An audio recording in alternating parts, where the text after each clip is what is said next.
So hello guys. So in this video we cover the unit 4 and unit 5 of the engineering science, energy science and engineering subject. So already we have covered the unit 2 and 3 of ESE. You can watch it the previous video from the playlist itself. Now we cover the unit 4 and unit 5. So all of these topics are covered in the question answer format. So first main important topic that are covered under the unit 4 uh, and unit 5, it's the energy unit. So basically we understand the what is the basically energy unit. तो energy unit जो हमारा होता है, तो basically here it is written that it's an examination for energy efficiency improvement. ठीक है, तो energy audit जो हमारा होता है, तो एनर्जी ऑडिट को हम डिटरमाइन करते हैं या फिर हम जो एनर्जी को कहाँ पे यूटिलाइज हो रही है तो उसका डिटर्मिनेशन करते हैं. It's an examination for energy efficiency. कहाँ पे एनर्जी एफिशिएंसी को हम इम्प्रूव कर सकते हैं या फिर कहाँ पे हमारी जो एनर्जी है वो यूटिलाइज हो रही है या फिर एनर्जी को हम एक फॉर्म से दूसरे फॉर्म में कैसे बदल सकते हैं. तो इसी को एग्जामिनेशन को बेसिकली हम एनर्जी यूनिट कहते हैं.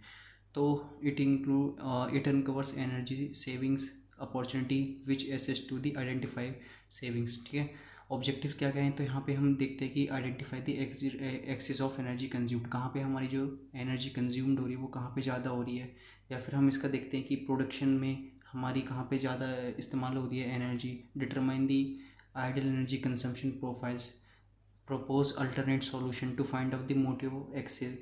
कहाँ पे हमारी एनर्जी वेस्ट हो रही है, एक्सेस में ज़्यादा हो रही है, तो उसी को हम ऑब्जेक्टिव में फाइंड करते हैं एनर्जी ऑडिट के में. ठीक है, तो आप समझ गए. तो एनर्जी यूनिट बेसिकली क्या है, एक तरह का एग्जामिनेशन है. एनर्जी की एफिशिएंसी को फाइंड करना, एनर्जी के यूसेज को फाइंड करना और एनर्जी के वेस्ट को फाइंड करना, और कहाँ पे एक्सेस में जो हमारी एनर्जी यूज़ हो रही है उसी एग्जामिनेशन को हम एनर्जी यूनिट कहते हैं. Now we move to the LEED. So basically LEED stands for the leadership in energy and environmental design. तो लेड को स्टडी करने से पहले हम जानते हैं कि basically it's an international recognized green building. तो ग्रीन बिल्डिंग क्या होती है, तो बेसिकली हम पहले जानते हैं ग्रीन बिल्डिंग क्या होती है. तो ग्रीन बिल्डिंग्स वो बिल्डिंग्स होती हैं जो कि आर मोर एनर्जी एफिशिएंट होती है. तो मोर एनर्जी एफिशिएंट का मतलब है बेसिकली जो वेस्ट कम करती हैं या फिर जो एक्स्ट्रा डिस्पोजल जिनका जो है वो काफ़ी लेस होता है क्वांटिटी में, तो उसी को हम बेसिकली एनर्जी ग्रीन बिल्डिंग बोलते हैं. यानी जो एनर्जी को एफिशिएंट वे में यूज़ करती हैं तो वही हमारी ग्रीन बिल्डिंग कहलाती हैं. तो it's a green building certification system. तो लेड जो है वो ग्रीन बिल्डिंग का सर्टिफिकेशन सिस्टम है और ग्रीन बिल्डिंग की रेटिंग को ये दर्शाता है. Basically it provide sustainability framework for design construction operation. किस तरह की हमारी जो बिल्डिंग है उसका फ्रेमवर्क बनना है, डिज़ाइन बनना है, कंस्ट्रक्शन बनना है, उसका ऑपरेशन होना है, मेंटेनेंस कैसे रखे जाने ग्रीन बिल्डिंग की, तो ये उसी के लेड सर्टिफिकेशन के अंदर सब इंक्लूड होता है. ठीक है, और इसमें दे रखा है कि लेवल्स कौन कौन से हैं. तो इसमें बेसिकली 4 लेवल्स होते हैं: LEED certified level, silver level, gold level and the platinum level. तो हमारा जो सबसे अच्छा लेवल माना जाता है वो प्लेटिनम लेवल का माना जाता है. सो बेसिकली इसमें टोटल 100 पॉइंट्स होते हैं. यदि 80+ पॉइंट्स मिलते हैं तो वो हमारा प्लेटिनम लेवल के अंदर आता है और वो हमारी जो ग्रीन बिल्डिंग आती है लेड के अंदर वो सबसे अच्छी एफिशिएंट यूज़ में मानी जाती है. देन फिर gold level, silver level and the LEED certified. और यदि 40 से 49 से पॉइंट्स के कम हैं, लाइक वाइज 38 पॉइंट्स हैं और 37 पॉइंट्स हैं, 36 पॉइंट्स हैं और 40 से कम है, तो उस बिल्डिंग को हम लेड सर्टिफाइड नहीं कर सकते. ठीक, और बेसिकली जो लेड सर्टिफाई के वो होते हैं हमारे कि किन किन बेस पे हम लेड सर्टिफाइड कर सकते हैं, तो वो होते हैं हमारे जैसे वाटर सेविंग्स हो गया, एनर्जी एफिशिएंसी हो गया, मटेरियल का सिलेक्शन हो गया, कौन से मटेरियल लगाना है या फिर डिज़ाइन बनाना है, फ्रेमवर्क बनाना है. ठीक है, तो इन सब चीज़ों के बेस पे हम जो है लेड सर्टिफाइड करते हैं एक ग्रीन बिल्डिंग के कंसेप्ट का यूज़ करके. ठीक है, now we move to the optimization of energy consumption. तो एनर्जी को हम कैसे कंजप्शन कर सकते हैं, ऑप्टिमाइजेशन कर सकते हैं. तो here it is the written as the all two energy are critical to system in the production domain, production planner have not be. ठीक है, तो हमारी जो एनर्जी कंजप्शन का था उसका फ़िलहाल अभी तक तो कोई ऐसा टूल बना नहीं है जिससे हम एनर्जी को एफिशिएंसी को मेजर कर सकें। तो इसमें एक ये है कि ऑप्टिमम एनर्जी यूसेज। तो ऑप्टिमम एनर्जी यूसेज ने एक ऐसा प्रोग्राम या फिर मेथड निकाला जिससे हम अब बेस्ट प्रैक्टिस करके एनर्जी के यूसेज को हम फाइंड आउट कर सकते हैं कि कहाँ पे हमारी एक्सेस में जो एनर्जी है वो वेस्ट हो रही है। तो ये जो वेस्ट होता है 3 अप्रोचेस पे वेस्ट होता है। That is the first one is the awareness of the energy usage. तो ये पता लगा कि कहाँ कहाँ पे हमारी जो एनर्जी है वो कहाँ पे यूटिलाइज हो रही है। Second is the efficient consumption of energy. उसका जो कंजप्शन एनर्जी का है उसको एफिशिएंट वे में यूज़ करने के लिए हमें बताता है। और third is the translating energy for the best result. तो यहाँ पे हम देखते हैं कि अवेयरनेस, तो अवेयरनेस कैसे बताते हैं, तो ये फाउंडेशन होता है बेसिकली OU का ऑप्टिमम एनर्जी यूसेज का एक फाउंडेशन होता है। Drive fundamental behaviour changes across all layer of production domain. Production planner will start including energy requirement, production bills of the material. ठीक है, जो मटेरियल रिक्वायर्ड होता है बिल्डिंग्स बनाने में या कम्युनिटी बनाने में या किसी भी सोसाइटी को बनाने में, तो उसका प्रॉपर बिल रखा जाता है ताकि पता चलता रहे कि हमारी एनर्जी किसी मटेरियल के अंदर कितनी यूसेज हुई। तो उसका बेसिकली कुछ नहीं, हम अवेयरनेस ही पता करते हैं इसमें। Efficiency consumption of energy, it's an accelerate for OEU, optimum energy usage. Energy monitoring promote energy consumption and multiply the benefits of energy awareness by automating the actions that reduce energy consumption. ठीक है, now we move to the proliferation concern related to nuclear waste. तो proliferation concern related to nuclear waste. तो nuclear waste basically क्या होता है, जैसे कि मैंने पहले भी आपको बताया था कि न्यूक्लियर रिएक्टर के अंदर जो हमारी न्यूक्लियर रिएक्शन टेक प्लेस होती है तो उसमें काफ़ी सारे, जैसे यूरेनियम का 92-235 को हम उसमें यूज़ करते हैं। तो उसमें से एज ए बाई प्रोडक्ट भी कुछ बनते हैं या फिर कुछ आइसोटोप्स बनते हैं जो कि हमारे लिए हार्मफुल रहते हैं डिकम्पोज होने में। तो उसी को हम न्यूक्लियर वेस्ट से रेफ़र करते हैं। ठीक है, तो अब इसका प्रोलिफरेशन कंसर्न, तो यानी कि हम इसके डिस्पोजल को कैसे एक तरह से एफिशिएंट वे में हम इसको डिस्पोज कर सकते हैं या फिर फ्रेगमेंट कर सकते हैं, इसको जला सकते हैं, बर्न कर सकते हैं, ख़त्म कर सकते हैं इसके वेस्ट को। तो ये उसी का ही जो है कंसर्न है। तो हाँ, कौन कौन से रिलेटेड हैं, तो जैसे कि मैंने बताया था uranium platinum are the nuclear weapons material that are proliferation concern. तो यूरेनियम और प्लूटोनियम जो है हमारे 2 न्यूक्लियर वेपन्स के लिए मटेरियल के रेस्पॉन्सिबल होते हैं और इनके कंसर्न ज़्यादा हैं क्योंकि platinum is a reactor grade plutonium in addition to Pu-239 which is highly suitable for the nuclear weapons. तो Pu-239 जो है हमारा ये न्यूक्लियर मटेरियल्स, न्यूक्लियर वेपन्स को तैयार करने में काफ़ी सुटेबल रहता है। जैसा कि मैंने बताया कि यदि इसके आइसोटोप्स बनेंगे, जैसे कि आइसोटोप्स इसमें लिखे हैं 240, 241, 236, these are undesirable which will cause the harmful radiation और do not decompose quickly in a efficient manner, है ना। So it will bring more radiation. ठीक है, तो इनके डिस्पोजल को हमारे लिए दिक्कत आती है, तो इसलिए हम पे कंसर्न लिए गए हैं। जैसे कि high level waste accumulation which is full of radioactive fission product, यानी जो हमारा वेस्ट है उसके अंदर रेडियो एक्टिव पार्टिकल्स ज़्यादा होते हैं। Undesirable contaminate Pu-240 decays faster than Pu-239। जो हमारा बेसिकली जो मेन इसमें हम वो यूज़ करते थे प्लेटिनम, जो हम 240 का यूज़ करते थे बेसिकली, और इसके जो आइसोटोप्स हैं 239, तो 239 हमारा मोर टाइम के अंदर डिकम्पोज होता है जबकि 240 इजीली डिकम्पोज हो जाता है। तो यहाँ पे हमारे लिए दिक्कत आती है कि हमारा जो मेन एलिमेंट है वो फास्टर रेट से वो हो रहा है, डिकम्पोज हो रहा है, और जबकि उसका जो आइसोटोप है वो डिले कर रहा है डिकम्पोज होने में। तो उससे जो न्यूक्लियर वेस्ट है हमारा वो बढ़ता रहता है। These all are concerned lead to think over the invention of such technology that can help reducing the proliferation of nuclear waste। तो यहाँ पे हम जो है कंसर्न करते हैं किसी भी एक ऐसी पर्टिकुलर टेक्नोलॉजी को बनाने की मदद से जिससे कि जो हमारा रिड्यूसिंग है या जो न्यूक्लियर वेस्ट आता है हमारा, तो उसको हम रिड्यूस कर सकें किसी एक ऐसी टेक्नोलॉजी की मदद से। ठीक है, now we move to the nuclear proliferation treaty. ठीक है, तो न्यूक्लियर प्रोलिफरेशन ट्रीटी से मूव करने से पहले तो ये आपको बेसिकली जानना होगा कि ट्रीटी क्या है। एक तरह से न्यूक्लियर प्रोलिफरेशन ट्रीटी है, it's an international treaty to prevent the spread of the nuclear weapons and weapons technology. तो ठीक है, ये एक तरह की इंटरनेशनल ट्रीटी है जो कि प्रिवेंट करती है न्यूक्लियर के वेस्ट को ज़्यादा यूसेज करने में या फिर न्यूक्लियर वेपन्स का गलत इस्तेमाल करने से रोकती है। और ये क्या है, इंटरनेशनल ट्रीटी है। ठीक है, to promote cooperation in peaceful usage of nuclear energy. जो हमारे पास न्यूक्लियर वेपन्स बने हुए हैं या फिर किसी और कंट्री के पास न्यूक्लियर एनर्जी है तो उसको एफिशिएंट वे में यूसेज करना, उसका गलत इस्तेमाल नहीं करना, तो उसी को प्रमोट करती है treaty. Achieving nuclear डिसआर्मामेंट is the main goal. ठीक है, तो इसका जो न्यूक्लियर डिसआर्मामेंट, तो डिसआर्मामेंट माने क्या होता है, तो बेसिकली आर्मामेंट होता है कि बेसिकली जो टूल्स होते हैं आर्मी के लिए काम आते हैं, ठीक है। तो डिसआर्मामेंट माने जो टूल्स हमारे न्यूक्लियर वेपन्स बनाए गए हैं उनको डिस्ट्रॉय कर देना कम्प्लीटली या फिर ख़त्म कर देना। यानी जिस कंट्री के पास न्यूक्लियर वेपन्स हैं तो इसका मेन मोटिव होता है कि उन वेपन्स को जो बनाए हुए हैं उसको परमानेंटली ख़त्म कर दे, ठीक है। Treaty recognize 5 state as a nuclear weapon state that is are USA, UK, France, China and Russia, ठीक है। तो इसमें जो ट्रीटी के अंदर आते हैं तो 5 ऐसे स्टेट हैं जो न्यूक्लियर वेपन स्टेट हैं अकॉर्डिंग टू ट्रीटी। वैसे तो काफ़ी सारे बहुत सारे न्यूक्लियर स्टेट हैं और कंट्रीज़ हैं जिनके पास न्यूक्लियर वेपन है, लेकिन इस ट्रीटी के अकॉर्डिंग जो है 5 ऐसे स्टेट हैं जिनके अंदर न्यूक्लियर वेपन आते हैं। वो हैं USA, UK, France, China and Russia. Rest all are considered as the non nuclear weapon state. India, Israel, Pakistan, North Korea, South Korea are not join NPT as of today, ठीक है।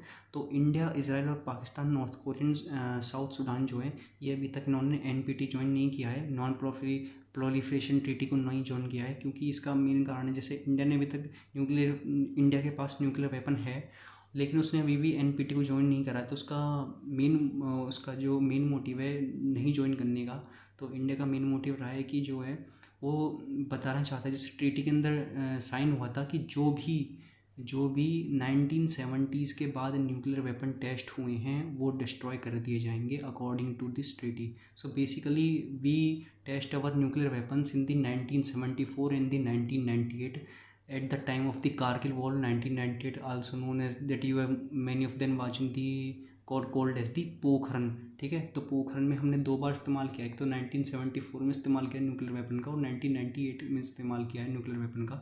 लेकिन इस treaty के according ये माना जाता है कि जो भी 68 या फिर 70s के बाद में जो न्यूक्लियर वेपन के टेस्ट हुए हैं उन कंट्रीज़ को हम जो है न्यूक्लियर वेपन स्टेट नहीं मानेंगे, ठीक है, इस कंट्री के अनुसार। तो और इंडिया चाहता है कि यदि हमको माना जाए, हमको कंसीडर करा जाए as a nuclear weapon state, ठीक है। तो ये मेन कारण रहा है कि इंडिया ने अभी तक NPT को ज्वाइन नहीं किया है। तो as of today 191 UN state adhere to NPT, ठीक है। तो जो भी UN के स्टेट रहे हैं 191 स्टेट है या फिर 196 स्टेट है, तो उनमें से जो 5 ऐसे स्टेट हैं उन्होंने अभी तक NPT को ज्वाइन नहीं किया है, जिसमें से इंडिया वन ऑफ देम है।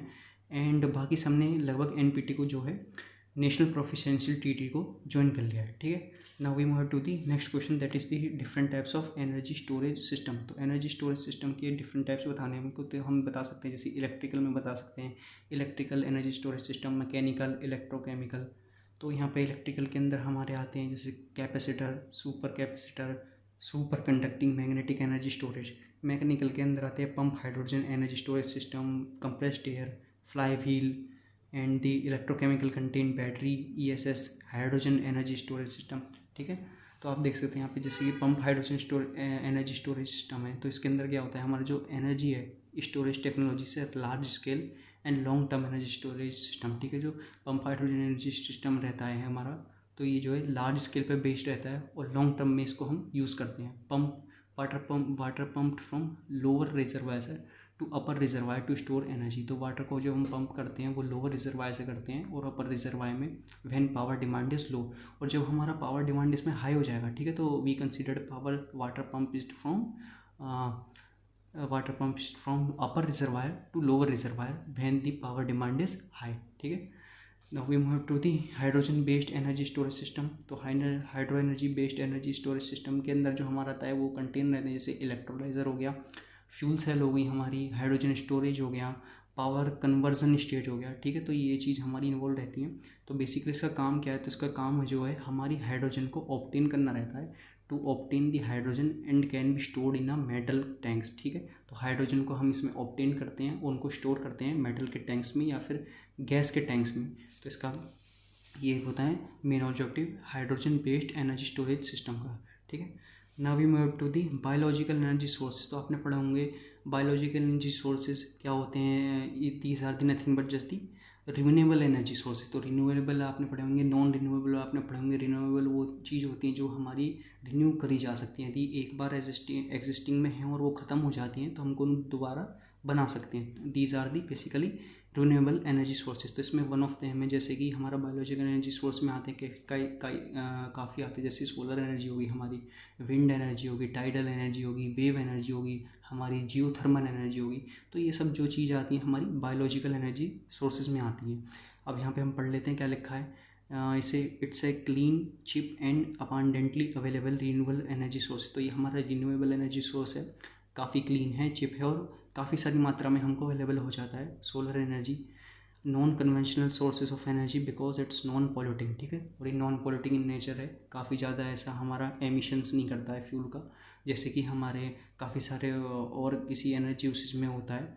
मेरिट्स इसकी हैं और एडवांटेज कह सकते हैं तो इसके नॉइसलेस ऑपरेशन, इसमें कोई ज़्यादा ऐसे नॉइस होती नहीं है इसमें। आपने भी देखा होगा हम जो स्टोरेज करते हैं सोलर सेल ही बेसिकली ये सोलर एनर्जी है, सोलर पैनल का इस्तेमाल करते हैं हम घरों पे काफ़ी सारे। और ठीक है, और डी मिनट्स देख लेते हैं। Fail to work in nights, basically तो ये एनर्जी जो अपनी लेता है वो सनलाइट से लेता है, तो रात के वक्त हमको दिक्कत आती है इसमें, क्योंकि रात के वक्त सनलाइट नहीं निकलती, या फिर जब कभी रेनी सीज़न हो गया हमारा या फिर ऐसे क्लाउडी डे हो गए तो वहाँ पे हमको जो है सोलर एनर्जी को प्रॉपर यूसेज करने में हमको दिक्कत आती है। ठीक है, now we have to the hydro energy. ठीक है, तो hydro energy is also a renewable energy source which is use to generate electricity. ठीक है, तो इसमें इलेक्ट्रिसिटी को हम जनरेट करते हैं। Hydro power obtained from falling water from height. ठीक है, तो हाइड्रो पावर हम कैसे ऑब्टेन करते हैं, जो हमारे वाटर है उसको हम काफ़ी हाइट से नीचे गिराते हैं, जिससे कि उसकी जो हाइड्रोजन, जिससे कि वाटर नीचे गिरेगा तो उसकी जो फर्स्ट इट्स पोटेंशियल एनर्जी होगी, तो उस पोटेंशियल एनर्जी को हम कन्वर्ट कर लेंगे काइनेटिक एनर्जी में। देन काइनेटिक एनर्जी जो होगी हमारी हाइड्रोजन में, वो क्या कर रही होगी, वो एक तरह से जो हमारे टरबाइन है आगे जाके उसको रोटेट कर रही होगी टरबाइन के ब्लेड को, जिससे कि हमारी वो मैकेनिकल एनर्जी में कन्वर्ट होगी। Then after applying we are generator we will get the our electrical energy. ठीक है, तो हाइड्रोजन एनर्जी क्या करते हैं, हम वाटर को है फॉलिंग फ्रॉम हाइट, वाटर को जो है हाइट से गिराते हैं। ठीक है, एडवांटेज देख लेते हैं। तो इसके एडवांटेज हैं, no waste product are form during operation, इसमें कोई ज़्यादा ऐसे वेस्ट प्रोडक्ट फॉर्म नहीं होता है। Does not pollute the water, और वाटर को भी ज़्यादा है पॉल्यूट नहीं करती, तो ये बेस्ट एनर्जी सोर्स है। ठीक है, and D minutes responsible for flooding situation. ठीक है, तो आप जानते हो कि जब वाटर को हम काफ़ी सारे हाइट से गिराएंगे तो उसमें काफ़ी काइनेटिक एनर्जी होगी, तो जिससे कि फ्लडिंग के सिचुएशन के चांसेस काफ़ी सारे अराइज हो सकते हैं, और फ्लोरा फौना भी हमारी जो है वो अफेक्ट होती हैं इससे हाइड्रोजन एनर्जी से। ठीक है, now we see the wind energy, also it's a renewable source of energy, tremendous potential which has harnessed and can easily energy demand for country. ठीक है, तो इसमें इतना पोटेंशियल है कि लगभग ये जो हमारी कंट्री की डिमांड है एनर्जी की, तो उसको पूरी कंप्लीट कर सकता है। मेड देख लेते हैं इसकी, abundance availability for no price, इसकी काफ़ी सारी मात्रा में अवेलेबल हो जाती है।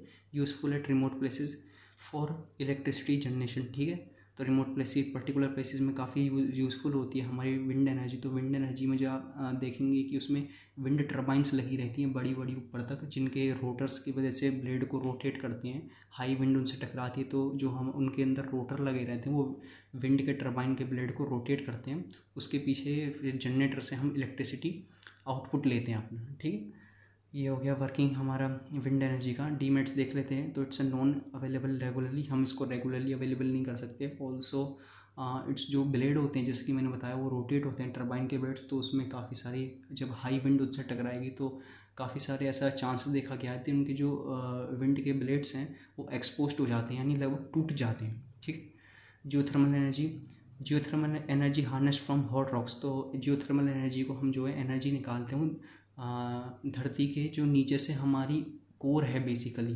तो कोर हो गया, हम जानते हैं कि कोर है धरती के नीचे, सेंट्रल में मैग्मा है, तो उनसे जो हम हॉट गैसेस हैं, उसकी हॉट गैसेस की मदद से जो हम इलेक्ट्रिसिटी जनरेट करते हैं। ठीक है, तो वो कन्वर्जन जो करते हैं वो आता है हमारा जियोथर्मल एनर्जी में। ठीक है, हमने धरती के नीचे से जो हमारा हाई टेम्परेचर है तो उससे हमने हीट ली, हीट को हमने टरबाइन पे डाला, टरबाइन के ब्लेड रोटेट हुए, टरबाइन के ब्लेड रोटेट होने से हमने अप्लाई कर दिया है कि उस पर जनरेटर, तो जनरेटर से हमारी 3 फेज़ में इलेक्ट्रिसिटी आउटपुट मिल जाती है, तो जिससे कि हम जियोथर्मल एनर्जी को यूसेज करते रहते हैं। ठीक है, इसके मेरिट्स देख लेते हैं। Cheap and clean source of energy, plant require little land area. ठीक है, और डी मेरिट्स है, noise pollution result from drilling operation, तो जैसे कि हम धरती के नीचे से हम जो एनर्जी को ले रहे होते हैं तो इसमें ड्रिलिंग के ऑपरेशन की वजह से नॉइस पॉल्यूशन ज़्यादा होता है। Also it's one of the demerit is तो for that is greater chance for the landslides at that place फिर ड्रिलिंग ऑपरेशन टेक्स प्लेस, तो जहाँ पर ड्रिलिंग ऑपरेशन हो रहा होता है तो वहाँ पर ग्रेटर चांस है कि वहाँ पे लैंड स्लाइड्स जैसे या फिर अर्थक्वेक टाइप जैसी कंडीशन अराइज हो सकती हैं, क्योंकि बेसिकली जो है हम सरफेस एरिया है उसको कम कर रहे होते हैं ड्रिलिंग ऑपरेशन की सहायता से। ठीक है, now we move to the ocean thermal energy conversion. तो अब हम देखेंगे ओशियन थर्मल एनर्जी कन्वर्जन क्या होता है। तो its principle is based on the temperature difference between water at top and water at bottom of the sea.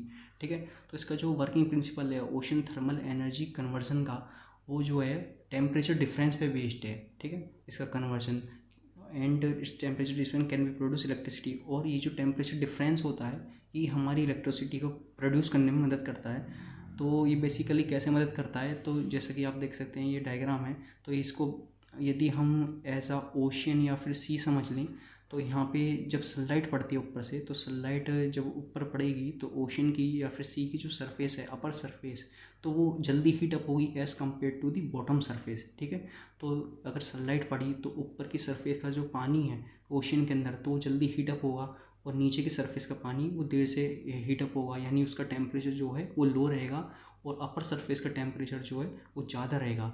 ठीक है, तो इन दोनों की सरफेस के बीच में जो टेम्परेचर डिफरेंस आएगा, तो इसी टेम्परेचर डिफरेंस की मदद से जो है हम इलेक्ट्रिसिटी को प्रोड्यूस करेंगे।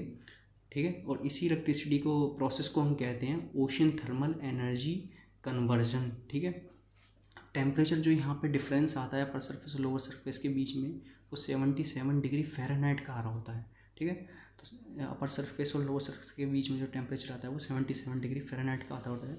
अब यहाँ पे टाइप्स देख लेते हैं, टाइप्स क्या हैं of ocean thermal energy conversion के। तो ये दो टाइप्स की होती है, closed cycle ocean thermal energy system and open cycle